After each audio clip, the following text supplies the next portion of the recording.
अस्सलाम वालेकुम, मैं हूं मुनीज़े जहांगीर और आप देख रहे हैं programme spotlight. MQM London, MQM Pakistan, MQM PSP. सवाल ये है कि कौन सी एमक्यूएम सुरखरू होगी, ये होगा हमारा आज का मौजू। और प्रोग्राम के बकिया हिस्से में हम आपको एक ऐसी माँ से मिलवाएंगे जिसने अपने बेटे को खत लिख दिया और कहा कि अगर मेरे ऊपर हमला हो तो तुम साथ ना हो। ये माँ उन सारी माँओं की अक्कासी करती है और तर्जुमानी करती है जो इस वक्त शिया हजारा कम्युनिटी से बिलोंग करती हैं। हम इनसे बात करेंगे प्रोग्राम के बकिया हिस्से में, मगर अब चलते हैं अपने पहले मौजू की तरफ और देखते हैं कि सिंध के अंदर जो सबसे लॉन्गेस्ट सर्विंग गवर्नर हैं, पिछले 14 साल से वो गवर्नर हैं, आखिरकार ये पहेली क्या है और इसका जो एक रिफ्लेक्शन है वो एमक्यूएम की टूट फूट पे कैसे पड़ता है। कराची की सियासत रोजाना नया रुख ले रही है। एमक्यूएम में होने वाली धड़ेबंदी ने सियासत को पेचीदा बना दिया है। सिंध में गुज़िश्ता 14 बरस से गवर्नरी करने वाले इशरतुल उबाद का किरदार तनाज़े का शिकार हो रहा है। एमक्यूएम से अलहदा होकर पाक सरजमीन पार्टी बनाने वाले मुस्तफा कमाल ने इशरतुल उबाद को रिश्वतुल उबाद का लकब दे दिया है। इनका कहना है कि इशरतुल उबाद सूबे में तमाम खराबियों की जड़ हैं। वो अभी भी अल्ताफ हुसैन से राब्ते में हैं और मुकदमात खत्म होने पर उनको मुबारकबाद भी दे चुके हैं।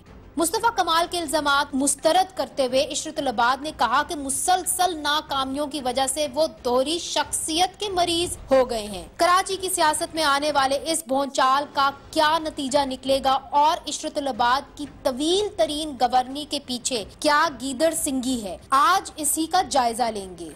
नाज़रीन, इस वक्त हमें ज्वाइन किया है लंदन से वासे जलील ने, किसी भी तारुफ के मोहताज नहीं है। एमक्यूएम के एक बहुत ही अहम रहनुमा हैं और एमक्यूएम लंदन से मुंसलिक हैं, अल्ताफ हुसैन साहब के बहुत करीब हैं। वासे जलील साहब, बहुत शुक्रिया हमें लंदन से ज्वाइन करने का। और हमें इस्लामाबाद से ज्वाइन कर रहे हैं अवैस तौहीद साहब, एक सहाफ़ी हैं, तज्ज़िया निगार हैं और कई अरसे से कराची के अंदर ख़ास तौर पर एमक्यूएम के ऊपर लिखते भी रहे हैं। सबसे पहले अवैस साहब, अगर आपकी इजाज़त हो तो वासे जलील साहब की जानिब बढ़ते हैं। वासे जलील साहब, आप लंदन में इस वक्त बैठे हुए हैं, अल्ताफ हुसैन साहब के करीब बैठे हुए हैं, मगर यहाँ पे एक परसेप्शन बन गई है कि अल्ताफ हुसैन साहब के खिलाफ एक कूसा हो गया है। तो अब आप कैसे देखते हैं यहाँ पे जो दो धड़े बन गए हैं, एमक्यूएम पीएसपी, एमक्यूएम पाकिस्तान, क्या आपको लगता नहीं है कि आप इस वक्त आइसोलेटेड हैं? थैंक यू मुनीज़े। सबसे पहले तो मैं इस बात की वाज़े तौर पे तस्दीक कर दूं कि एमक्यूएम पीएसपी तो कोई चीज़ नहीं है, इस्टेब्लिशमेंट की बाय प्रोडक्ट है, तो उनका तो एमक्यूएम से कोई ताल्लुक ही नहीं है। और वो तमाम लोग जो 2013 में खारिज कर दिए गए और ख़ुद ही छोड़ के चले गए, तो उनका एमक्यूएम से तो कोई ताल्लुक नहीं है। जहाँ तक बात की कि आपने धड़ेबंदी, तो देखें मुनीज़े, ये 19 जून 1992 में भी एक ऐसी मजमूम कोशिश इस्टेब्लिशमेंट ने की थी और फौज के ट्रकों में बिठा के हकीकी के नाम पे लोगों को लेकर आए और उनको एक ऑल्टरनेट लीडरशिप के तौर पे दिखलाया गया। मगर वक्त और हालात ने साबित कर दिया कि शहर जो है वो बानियो क़ायदे अल्ताफ़ भाई के नज़रिए को और उनके फ़िक्र फ़लसफ़े को मानता है। यही सूरत हाल इस दफ़ा भी है कि इस तमाम तर सूरत हाल के बावजूद गो के एमक्यूएम एक एक्सटेंसिव मेजर ऑपरेशन को सिंस 2013 जो है वो फेस कर रही है। मगर दिन ब दिन जो ग्राउंड रियलिटी है, जिस तरह आपने कहा कि परसेप्शन को रियलिटी बनाया जा रहा है, मगर के इसके बरक्स है। ग्राउंड रियलिटी ये है कि दिन ब दिन इंटरनली अवाम जो है वो क़ायदे अल्ताफ हुसैन के साथ जुड़ी हुई है और सब इस बात को बखूबी समझते हैं कि कौन किसको डिक्टेशन दे के इस तरह की बातें जो है वो कहलवा रहा है। और कराची के मैंडेट को इस तरह जो शब खून मार के जो है वो हमेशा का छीनने की कोशिश की है, तो वो कभी भी जो है वो इस तरह कामयाब नहीं होगा इंशाल्लाह। और हम इस बात पर कभी उम्मीद रखते हैं। और इसकी एक प्रैक्टिकल चीज भी अगर आप देखिए तो गुज़िश्ता दिनों में बाई इलेक्शन हुआ था मलीर के अंदर, गो के वो एमक्यूएम की सीट थी, सीट भी एमक्यूएम की थी, मगर वसीम अहमद साहब ने, चूंकि उनका कोई जो आप पीएसपी में चले गए हैं जी, नहीं, वो तो आसिफ हसनैन हैं जो चले गए थे, वो तो एमएनए हैं आसिफ हसनैन। मैं वसीम अहमद की बात कर रहा हूँ जिन्होंने बाई इलेक्शन लड़ा था अशफाक मंगी की जगह पे, उनकी सीट की बात कर रहा हूँ। चूंकि एमक्यूएम का मैंडेट उनको नहीं था तो अवाम ने, आप देखें, उनको रिजेक्ट कर दिया और वो इलेक्शन जो है वो हार गए। तो आप इससे अंदाजा कर सकते हैं कि एमक्यूएम की ग्राउंड के ऊपर, खासतौर पे जो अल्ताफ भाई के हवाले से है, जहां अल्ताफ भाई की बात आती है, तो लोग यकीनन इस बात पे सिर्फ जानते हैं कि एमक्यूएम का कैंडिडेट कौन है और अल्ताफ हुसैन उनके पीछे हैं। तो जब इस दफा चूंकि ये नहीं था, तो आप ये कह रहे हैं कि इस वक्त एमक्यूएम जो लंदन है वो ही सुरखरू होगी और जो एमक्यूएम पाकिस्तान है जिसके सरबराह इस वक्त फारूक सत्तार साहब हैं, उनको आप कैसे देख रहे हैं? क्योंकि आपके यहाँ पे जो जिनको आपने ये जिम्मेदारी सौंपी थी, उन्होंने कहा यहाँ पे आके प्रोफेसर साहब ने एक प्रेस कॉन्फ्रेंस की, उन्होंने एक तरीके से इशारा दिया कि उन्होंने भी कू कर दिया है अल्ताफ हुसैन के सामने। अब मैं इस बात की तो वजाहत कर दूं। देखें मुनीजा, आप भी जानती हैं और आप लंदन खुद विजिट कर चुकी हैं, और अल्ताफ भाई 1992 से यहाँ पर मौजूद हैं। ये 24वां साल उनको यहाँ पर है। अल्ताफ भाई यूएसए में होते तो वो शायद एमक्यूएम यूएसए कहलाती, अगर अल्ताफ भाई जर्मनी में होते तो एमक्यूएम जर्मनी कहलाती। ये अचानक एक नई टर्मिनोलॉजी जो है कुछ लोगों की ख्वाहिशात की बुनियाद पे जो है वो प्रिवेल कराई जा रही है कि एमक्यूएम लंदन कोई चीज है। वैसा मैं आपसे बिल्कुल एक सादा सा सवाल करूंगी, आप मुझे बिल्कुल एक जिसे कहते हैं मुख्तसर सा जवाब दीजिएगा, क्योंकि लोग इस वक्त बड़े कंफ्यूज्ड हैं। हमने वासे साहब की बात सुन ली, उन्होंने कहा एक ही एमक्यूएम है, पीएसपी को हम रद्द करते हैं। तो ये बताइए, अगर ये सिचुएशन है तो आप एमक्यूएम के 3 धड़े देख रहे हैं इस वक्त, पीएसपी, एमक्यूएम और एमक्यूएम लंदन, या आप देखते हैं कि आने वाले कुछ वक्त में एमक्यूएम लंदन और पाकिस्तान एक हो सकती है?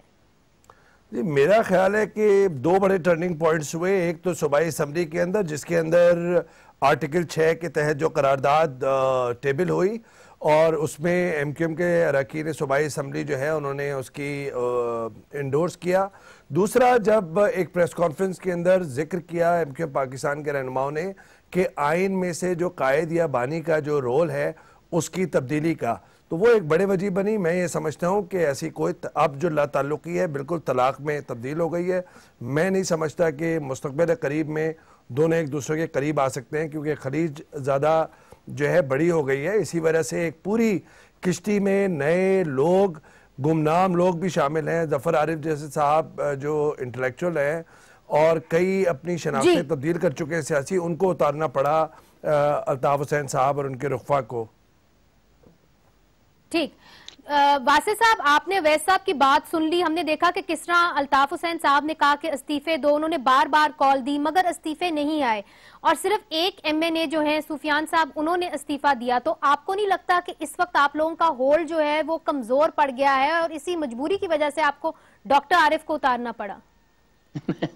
नहीं है ऐसी सूरत हाल मुनीज़े, और मैं अवैस तौहीद साहब के भी तज्ज़िये की रिस्पेक्ट करूंगा और साथ साथ आपके भी करूंगा, मगर आप वही बातें कर रहे हैं जो मीडिया में स्पेकुलेट की जा रही है। और मेरे आपको चेहरे को देख के आपको कहीं ऐसा लग रहा होगा कि मैं कहीं आपको फ्रस्ट्रेटेड नजर आ रहा हूँ, बल्कि कॉन्फिडेंस के साथ आपसे बैठ के बात कर रहा हूँ।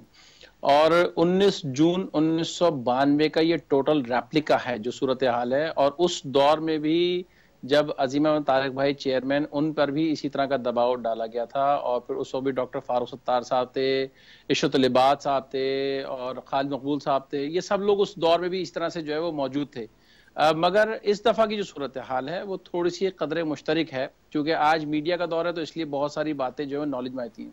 मैंने आपसे कहा था कि 92 के बाद और 93 के दरमियान जमीन आसमान का फर्क हो गया था।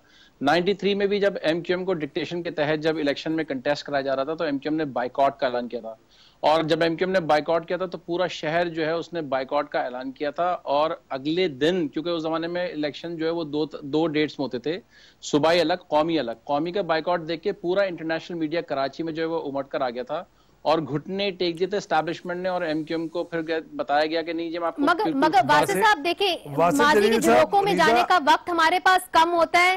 अनफॉर्चुनेटली अवैस तौहीद साहब भी कुछ कहना चाह रहे हैं, मगर देखिए सवाल ये उठता है कि अब वॉल चॉकिंग हमने हैदराबाद के अंदर देखी है कि एमक्यूएम लंदन की तरफ से कहा जाता है, एमक्यूएम की लंदन की तरफ से है, और एमक्यूएम पाकिस्तान को कहा गया है कि आप अपने इस्तीफे दें। तो जब इस मौजूदा सूरत हाल के अंदर एमक्यूएम पाकिस्तान अपने इस्तीफे नहीं दे रही और बार बार आपसे मुतालबा आता है, तो व्हाट डू यू थिंक, किस किस्म का इंप्रेशन जाता है? मैं सिर्फ ये वासिफ जलील साहब से कहूंगा कि 92 का भी हकीकी की हमने खुद देखी वहाँ पे, और उसमें भी इस्टेब्लिशमेंट का जो रोल था उस पर भी मीडिया में जिक्र आया। 93 में जो इन्होंने नेशनल असेंबली से बाइकआउट किया था उसके फेवर में भी लिखा कि इनको बाहर नहीं किया जा सकता। सूबाई असेंबली में इन्होंने स्वीप किया, बिल्कुल सही बात है। लेकिन वासिफ जलील साहब, मुनीज़ा, मैं ये कह रहा हूँ इनसे कि ये संगीन सूरत हाल कभी भी एमक्यूएम को पेश नहीं आई। ये 92 से बिल्कुल मुख्तलिफ है, यानी कि 80 से ज़्यादा अरकान जो हैं वो इस वक्त PIB में बैठे हुए हैं। डॉक्टर फारूक सत्तार साहब, नसरीन जलील साहिबा, अमीनुल हक जो इनके बुनियादी रुकन रहे हैं, यानी कि 1979 से साथ रहे हैं अल्ताफ हुसैन साहब के, वो सब साथ हैं। तो मेरे ख्याल में संगीनी बहुत है। अवैस तौहीद साहब ये भी वही जी, वासे साहब जो मैं आपसे अर्ज कर रहा हूँ कि 92 में भी ये वही चेहरे हैं जिन चेहरों की आप मुझे याद दहानी करा रहे हैं। मेरी सेहत पे कोई असर नहीं फर्क पड़ा। और जहां तक मैं आप इस्तीफों की बात कर रहे हैं, देखें सुफियान यूसुफ ने सोशल मीडिया के ऊपर ये लिख के डाली थी जिसकी वजह से ये खबर बन गई।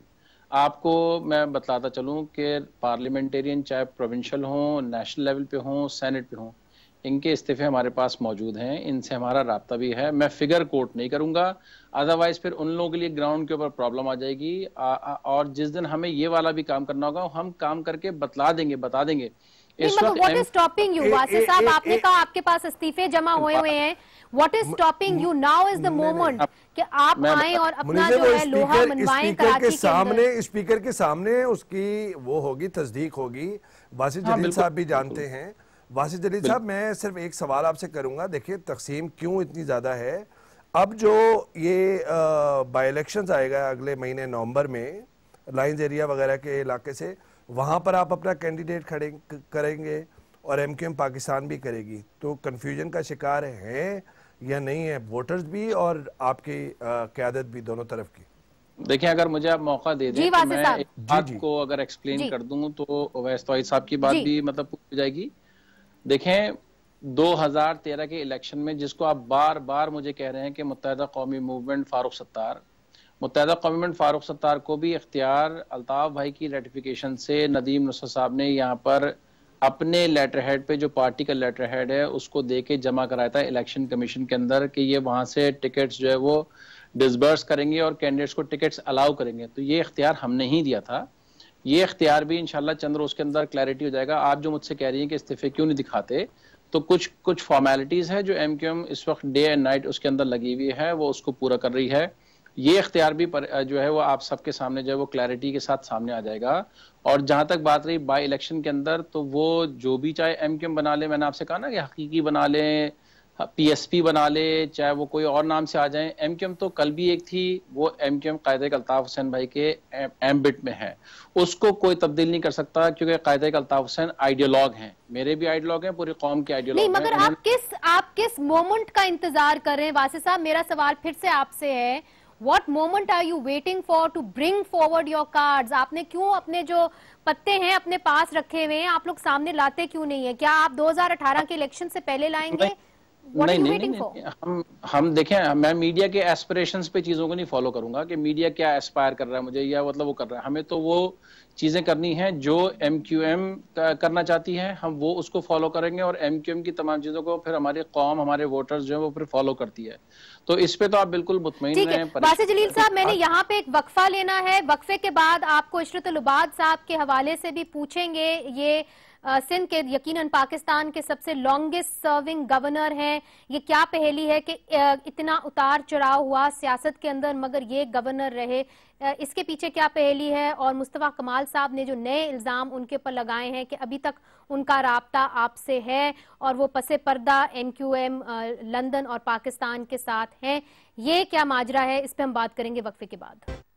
वेलकम बैक नाजरीन। हाल ही में मुस्तफा कमाल साहब ने इशरतुल उबाद साहब के ऊपर इल्जाम लगा दिया कि उनको ताजिर बरादरी रिश्वतुल उबाद का कहते हैं और ये भी कह दिया कि इशरतुल उबाद साहब पसे पर्दा एमक्यूएम पाकिस्तान और एमक्यूएम लंदन के साथ उनके ताल्लुकात हैं।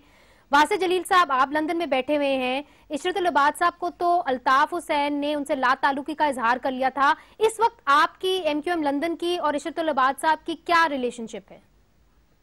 देखें, जहां तक मुस्तफ़ा कमाल ने जो बात की है, मुस्तफ़ा कमाल तो शायद उनमें से हो गए कि सुबह उनको जो भी कोई डिक्टेशन आता है तो वो बोलना शुरू कर देते हैं, वो तो अपने तई सांस भी शायद ना ले पाए। मगर जहां तक एक इल्ज़ाम लगाया तो मैं इसको कैटेगोरिकली एक बात को डिनाई करूं कि गवर्नर सिंध डॉक्टर इशरतुल उबाद का लंदन सेक्रेटेरिएट से या बानियों क़ायदे तहरीक से किसी किस्म का रब्ता है, कोई उनका यहाँ पर रब्ता नहीं है। और जिस चीज को आप खुद मेंशन कर चुकी हैं कि वो लाताल्लुकी हो चुकी थी, तो वो लाताल्लुकी अभी भी उसी तरह से मेंटेन्ड है। बिल्कुल। वासिफ साहब, आखिरी सवाल आपसे करूंगी। 24 साल हो गए हैं अल्ताफ हुसैन साहब लंदन में बैठे हुए हैं, इतने अरसे के अंदर तो लोग डिस्कनेक्ट हो जाता है। आपको क्या लगता है कि इस दफा बहुत मुश्किल नहीं होगा कम बैक करना? इसलिए चूंकि इतने साल जब बाहर रहें तो फिर पाकिस्तान में तो इतनी तेजी से सूरत हाल बदलती है कि लोग 2 दिन के अंदर डिस्कनेक्ट हो जाते हैं। इनको तो 24 साल हो गए।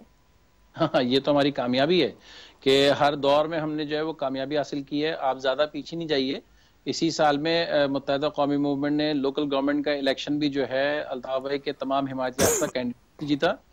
लास्ट ईयर जो है NA 246 का बाई इलेक्शन जो है वो भी अल्ताफ भाई के हिमायती याफ्ता थे, और इस साल भी जो लाइन्स एरिया के अंदर और नॉर्थ अल्ताफ में जो बाई इलेक्शन हुआ था तो वो भी अल्ताफ भाई के हिमायती याफ्ता थे।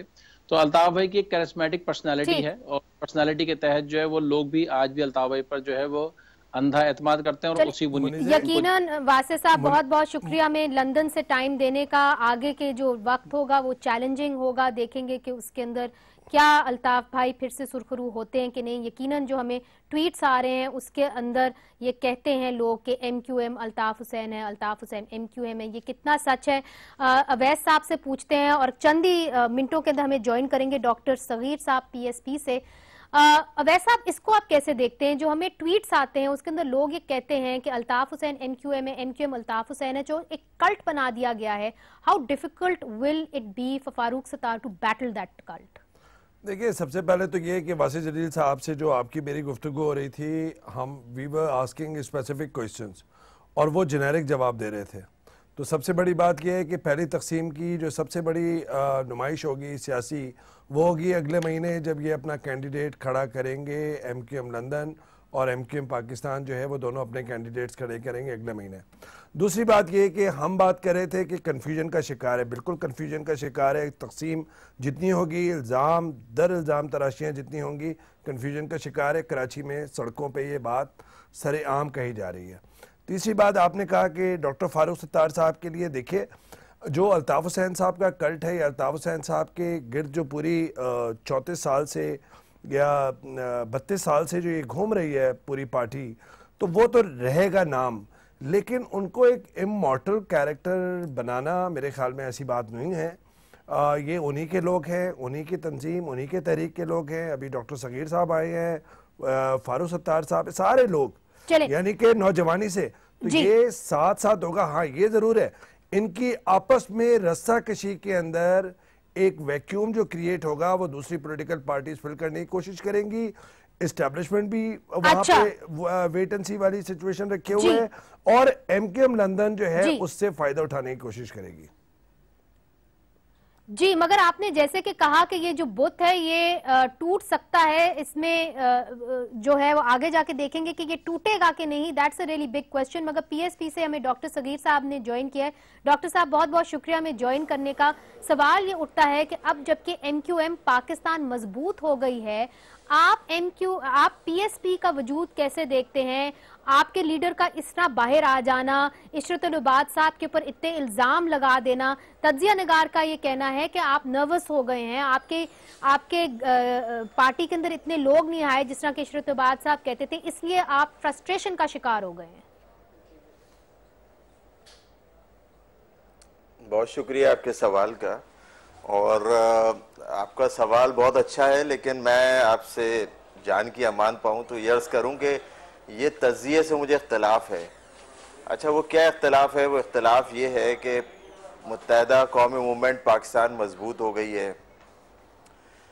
मेरे पास जो फीडबैक है, जो मैं ग्राउंड रियलिटी देख रहा हूँ, जो ज़मीनी हक़ाइक़ है, वो बिल्कुल बरअक्स हैं। वो बरअक्स ग्राउंड रियलिटीज़ मुझे ये बता रही हैं कि मुत्तहिदा कौमी मूवमेंट पाकिस्तान अवामी ताईद से ना सिर्फ महरूम हो चुकी है, बल्कि कारकुनान भी उसके साथ नहीं है।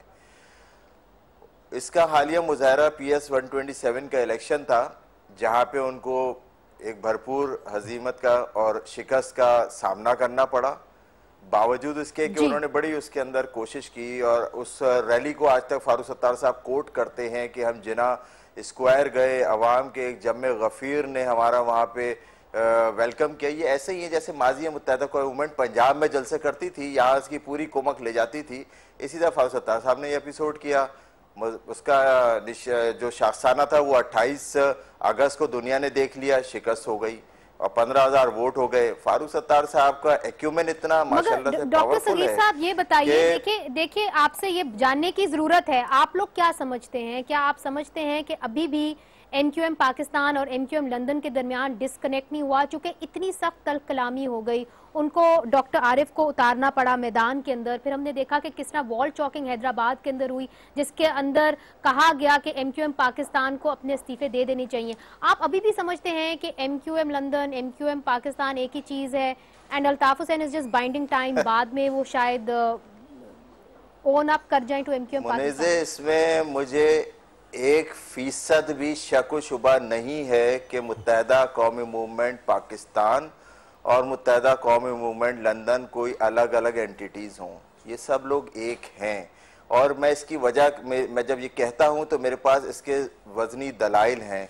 1992 में मैंने ये सब कुछ ऐसे ही होते देखा है। अजीम अहमद तारिक साहब ने जब हाजी शफीकुर रहमान साहब के घर पे एक मुतवाज़ी MQM बनाई, वहाँ पर इसी तरह से खालिद मकबूल सिद्दीकी साहब, वहाँ पर फारूक सत्तार साहब, ये सब लोग वहाँ मौजूद थे और इसी तरह की बातें कर रहे थे। इसी तरह से लंदन से एंडोर्समेंट हुई, अल्ताफ हुसैन साहब ने रिटायरमेंट का ऐलान किया और उसके बाद गाए भगाए फिर वो रिफ्ट्स पैदा होते चले गए कि जहाँ पे मुत्तहदा फिर एक बार फिर मुत्तहदा गवर्नमेंट की राब्ता कमेटी सामने आई, 9-0 खोला गया और उसके बाद ये क्या अल्ताफ हुसैन साहब अपने आप को बचाने के लिए जो इल्जामात इनके ऊपर लगे हैं, पाकिस्तान में जो इल्जामात लंदन के अंदर लग रहे हैं, क्या अपने आप को बचाने के लिए अल्ताफ हुसैन साहब ने ये किया है? What are you trying to say? मैं चाह रही हूँ कि आपकी बात जरा खुल के सामने आ जाए। माजी में ज्यादातर लोगों को हिस्ट्री का पता है, मगर अब आपके पास क्या एविडेंस है कि ये लोग एक ही हैं? इसलिए चूंकि वो बार बार कहते रहे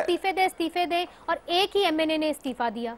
जी नहीं, किसी एक MNA ने भी इस्तीफा नहीं दिया। वो सुफियान यूसुफ की भी वो कोई सब्सटेंशियल कोई रेजिग्नेशन सामने नहीं आया। पॉइंट क्या है? पॉइंट इज दैट कि आज फारूक सत्तार और खालिद मकबूल सिद्दीकी ये कह रहे हैं कि हमने कौमी असम्बली में आर्टिकल 6 नहीं आने दिया। सूबाई असम्बली में आपकी जमात यूनानिमसली आर्टिकल 6 को इंडोर्स करती है, अल्ताफ हुसैन को गद्दार करार देती है, हाई ट्रीजन का मुतालबा करती है, फांसी का मुतालबा करती है। और आज फारूक सत्तार, खालिद मकबूल सिद्दीकी जो यू टर्न के मैं कहूँ कि शहंशाह है, वो यू टर्न मारते हैं और कहते हैं नहीं जी हमारा ये मतलब नहीं था, हमने गलती कर दी, हमने जुर्म कर दिया।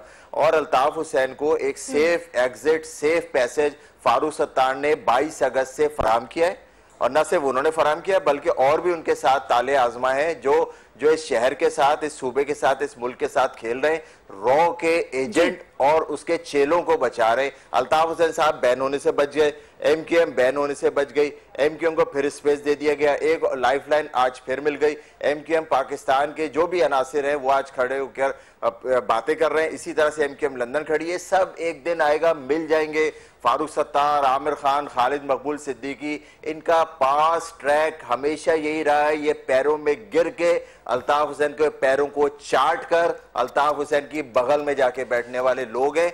इसमें इन्होंने पहले अजीम अहमद तारिक को शहीद करवाया, SM तारिक को शहीद कराया और आज इन्होंने ख्वाजा इजहार को और फैसल सजवारी को उस पर डाल दी सारी जिम्मेदारी हाई ट्रीजन आर्टिकल 6 की। तो ये वो लोग हैं। आमिर खान 2 दफा हकीकी छोड़ चुके हैं आफाक को, 2 दफा अल्ताफ हुसैन को छोड़ चुके हैं। हमें मालूम है। डॉक्टर सगीर साहब hold that thought, doctor Sagheer साहब होल्ड दैट थॉट। अवैस तौहीद साहब भी हमारे साथ मौजूद हैं। अवैस साहब, how do you see it? क्या आप डॉक्टर सगीर से मुत्तफिक हैं या आप अभी भी समझते हैं कि बाकी में डिविजन्स हैं और डिविजन्स बरकरार रहेंगी? सवाल ये है, MQM पाकिस्तान, MQM लंदन। नहीं, मेरे ख्याल में तो बिल्कुल कतई ताल्लुकी है, ये इनका अपना व्यू है और जाहिर बात ये अच्छी तरह जानते होंगे। अब बात ये कि जो पहले बात कर रहे थे कि आपस के इख्तलाफात जो है थड़े पे लेकर आए हैं, एक दूसरे पे इल्ज़ामात लगा रहे हैं, तो इसके अंदर बीच में मैं और आप क्या कह सकते हैं? क्योंकि इनको भी मैं 20-25 साल से जानता हूँ, उनको भी जानता हूँ। अब जाहिर बात है कि ये ज़्यादा जानते होंगे। बात सीधी ये है कि ये जो कभी एक होता है कि दोनों हाथों से वेलकम करते हैं फारूक सत्तार को, वो PSP में आ जाएं। फारूक सत्तार साहब कहते हैं कि आप इधर आ जाएं मेरे कैंप में, वो मुकालमा भी होता है। उसके बाद फिर ये इल्ज़ामात भी लगाते हैं। तो ये इस वक्त मामला सेंसिटिव हुआ है और एक ऐसी लकीर को पार कर रहा है जिसमें एक सैनिटी के साथ पॉलिटिकल गुफ्तगू, जो ये बहुत माहिर हैं, ये लोग सारे पॉलिटिकल लोग हैं, सारे पढ़े लिखे लोग हैं PSP के अंदर। वो अब मामला आगे चला गया ना। वैसे एक सवाल है, देखिए एक सहाफ़ी, एक सियासी, उवैस भाई से मैं सवाल करूंगा। उवैस भाई, डॉक्टर सगीर साहब। अच्छा, उवैस भाई से मेरा सवाल है। उवैस भाई मेरे भाई हैं और बड़े मोहतरम है, हम साथ उठते बैठते रहे। उवैस भाई से एक सवाल है, अच्छा हम वेलकम कर रहे हैं तो इसमें क्या खामी है? अगर हम वेलकम कर रहे हैं, दिल से लगाने की की बात कर रहे हैं, दिलों के को बाद जोड़ने की बात वेलकम कर रहे क्यों हैं, कर रहे हैं? इसमें क्या बुरा है? आपने कहा फला को कत्ल किया, आप मुझे इजाजत दीजिए, आप मुझसे सवाल करेंगे तो मैं सवाल का जवाब दूंगा। मैं ये अच्छा, कह रहा हूं, ये बताइए, आप मुझसे मगर सवाल डॉक्टर सगीर करेंगे साहब एक सवाल तो मैं जवाब आपसे दूंगा करना ना। चाह रही हूँ, आखिरी सवाल मैं आपसे करना चाह रही हूँ, इजाजत दीजिएगा। मैं आपसे ये पूछना चाहती हूँ कि जब मुस्तफा कमाल साहब ये कहते हैं कि जो गवर्नर हैं वो नॉन इस्टेब्लिशमेंट के एक आदमी हैं और वो सपोर्ट कर रहे हैं एमक्यूएम लंदन, एमक्यूएम पाकिस्तान को, तो इस पूरी गुफ्तगू के अंदर तेजाद नहीं है? इस्टेब्लिशमेंट का बंदा एमक्यूएम लंदन को क्यों सपोर्ट करेगा? अच्छा देखिए, इसमें मुस्तफा कमाल साहब ने उनको इस्टेब्लिशमेंट का नुमाइंदा तो करार नहीं दिया, उनकी तमाम गुफ्तगू में मैं वहीं मौजूद था। और दूसरी बात यह है कि गवर्नर एक ऐसा ओहदा है, एक ऐसा पोर्टफोलियो है कि जो न्यूट्रल है। कल गवर्नर सिंध का भी बयान आया कि मैंने सियासत को आज से 14 बरस कबल खैरबाद कह दिया था। हमारी रिजर्वेशन क्या है? हमारी रिजर्वेशन ग्रीवेंसेस ये हैं कि इस हाउस से सियासत नहीं होनी चाहिए। इस सियासत में क्या हो रहा है? फारूक सत्तार को सपोर्ट मिल रही है, एमक्यूएम लंदन को सपोर्ट मिल रही है, और ऐसे मॉन्स्टर्स और अफरीतों को सपोर्ट मिल रही है जो शहर को एक बार फिर तबाही की तरफ ले जाएंगे। एमक्यूएम लंदन को कैसे सपोर्ट मिल रही है? और कल मैं वही अर्ज कर रहा हूं 2008 से 2013 तक गवर्नर हाउस जो है वो सैनिटी बरकरार रख रहा था, क्योंकि अल्ताफ हुसैन साहब हर 6 महीने बाद नाराज होकर रिटायरमेंट लेते थे ऐलान, और पीपल्स पार्टी से कतई ताल्लुकी करते थे, रेजिग्नेशन का धमकी देते थे। उसके बाद यहाँ से रहमान मलिक साहब भेजे जाते थे। तो उस वक्त तो सही था, जो कैरेक्टर, जो रोल, पॉलिटिकल रोल प्ले किया या जो ब्रिज का रोल प्ले किया डॉक्टर इरशादुल अब्बास साहब ने, तो मैं वही बात कर रहा हूँ, इख्तलाफात इतनी हद तक बढ़ गए हैं कि जहाँ पे रीजनिंग लॉजिक जो है ना वो बड़ा मुश्किल हो गया। ठीक, बहुत बहुत शुक्रिया डॉक्टर सगीर साहब। I am sorry that's all the time that we have. उम्मीद है कि आप फिर से हमें हमारे प्रोग्राम में ज्वाइन करेंगे। अवैस साहब, बहुत बहुत शुक्रिया हमारे साथ इस सेगमेंट में रहने का। अब हमने चलना है एक वक्फे की तरफ, और वक्फे के बाद आपको उस माँ से मिलाएंगे जिसने अपने बेटे को खत में कहा कि बेटा अगर मेरे ऊपर हमला होता है तो मैं दुआ करती हूँ तुम मेरे साथ ना हो। ये क्या माजरा है, ब्रेक के बाद। अब बात होगी उस माँ की जिसने अपने बेटे सलार को खत लिखा और उसके अंदर उसने ये दुआ की है कि अगर उसके ऊपर हमला होता है तो उसका बेटा सलार उसके साथ ना हो। इस माँ की आवाज उन हजारों माओं की आवाजों में से एक है जो हजारा बरादरी से मुंसलिक हैं। आखिरकार हजारा बरादरी के साथ क्वेटा बलूचिस्तान के अंदर क्या हो रहा है, आज भी वो अदम तहफ़्फ़ुज़ का शिकार क्यों है, आइए देखते हैं। हजारा बरादरी पर बीतने वाले इस जुल्म की तारीख बहुत तवील है। 3 सितंबर 2010 कोयटा में अल-कुद्स रैली पर खुदकुश हमला, 59 अफराद जाँ बहक। 20 सितंबर 2011 कोयटा के करीब बस में सफर करने वाले हजारा बरादरी के अफराद पर फायरिंग, 26 अफराद जाँ बहक। 28 जून 2012 ईरान से कोयटा आने वाली बस पर हजार गंजी के इलाके में खुदकुश हमला, हजारा बरादरी के 16 अफराद जाँ बहक। 16 फरवरी 2013 कोयटा के हजारा टाउन में धमाका, 79 अफराद जाँ बहक। 10 जून 2013 कोयटा में स्नूकर क्लब पर 2 खुदकुश धमाके, हजारा बरादरी के 92 अफराद जाँ बहक। 30 जून 2013 हजारा टाउन में इमाम बारगाह के करीब खुदकुश हमला, 28 अफराद जाँ बहक। 4 अक्टूबर 2014 हजारा टाउन में खुदकुश हमला, 4 अफराद जाँ बहक। कोयटा में होने वाले इन हमलों में सैकड़ों हजारा बरादरी के अफराद अपनी जान गंवा चुके हैं और जो जिंदा हैं वो अपनी जान हथेली पर रखे हैं। इसका इजहार आज एक माँ ने भी किया। हजारा बरादरी के लिए आवाज उठाने वाली फातिमा आतिफ ने अपने बेटे को एक खत लिखा। उनका खत हजारा बरादरी पर बीतने वाले अंदोहनाक वाकयात की दास्तान है।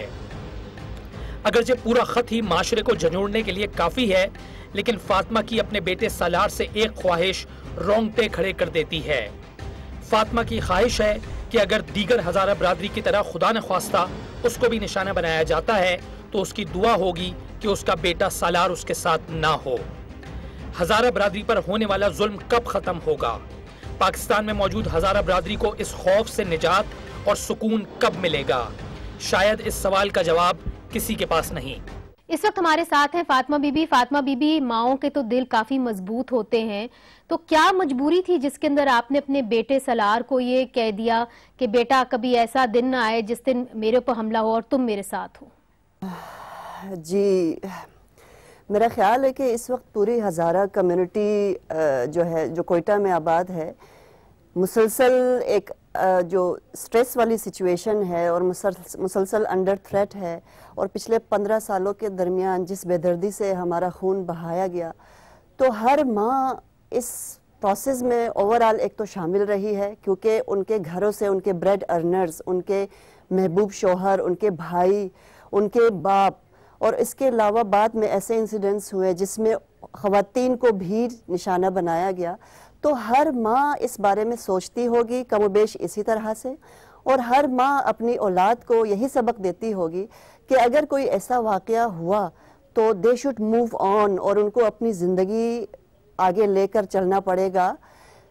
इसके अलावा मेरा ख्याल है इन माओं के पास कोई और चारा भी नहीं है, क्योंकि अब तक जितने भी इंसिडेंट्स हुए हैं उसके अगेंस्ट हुकूमत की तरफ से कोई ऐसा टेंजिबल रिजल्ट हमें नज़र नहीं आया कि किसी भी क्राइम के अगेंस्ट पाकिस्तान में, इस्लामी जमहूरिया पाकिस्तान में रहते हुए, कि अगर कोई इंसान जुर्म करता है, चाहे वो बड़ा हो चाहे वो छोटा हो, कानून के मुताबिक उसे सज़ा दी जाए।